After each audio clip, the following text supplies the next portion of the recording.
Revelation 1110. From the 24th of September 1939. The power of the Spirit.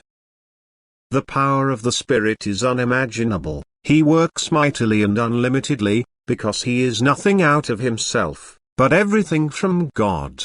He is invincible, he controls the height and the depth, he is present everywhere and draws all wisdom from God. He is eternally unchangeable. He is the eternal God's expression of will. He is the expressed divine power itself. And therefore it cannot pass away, it cannot become less, it can also never change or work differently than what is the will of God. If man is able to recognize this truth, then every doubt remains far away from him, because he then willingly submits to this divine power and is seized by it, and he can now likewise only fulfill the will of God. The power of the Spirit works in all who believe and are active in love.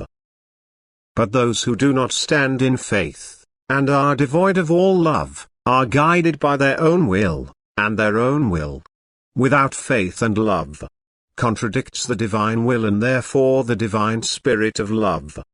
One's own will obeys the whisperings of those beings who likewise let their own will rule on earth as well as now in the hereafter.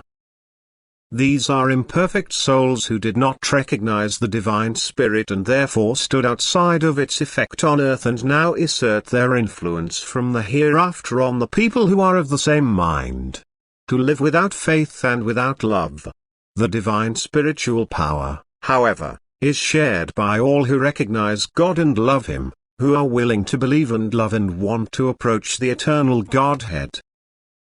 The spark of God in man, the awakened Spirit of God, establishes the connection with the elemental power, provided that man strives of his own free will to reach the height. It guides the thinking right, it determines all actions, and therefore the power of the Spirit already works and makes itself more and more noticeable. The more intimately man enters into association with his Creator, and the power of the Spirit can express itself in such an unimaginable way, that man can accomplish things which appear incomprehensible to the world. And it is therefore extremely important, for man, to arrange his life on earth in such a way that the power of the Spirit can be effectively expressed in him, then everything can be overcome which up to now appeared to be an obstacle, because the divine Spirit's power is not subject to any laws, it works in fullest agreement with the divine will, it is the radiation of this divine will itself, and therefore man will be able to control everything if he makes use of the power of the Spirit by living in faith and love and desiring divine blessings. Amen.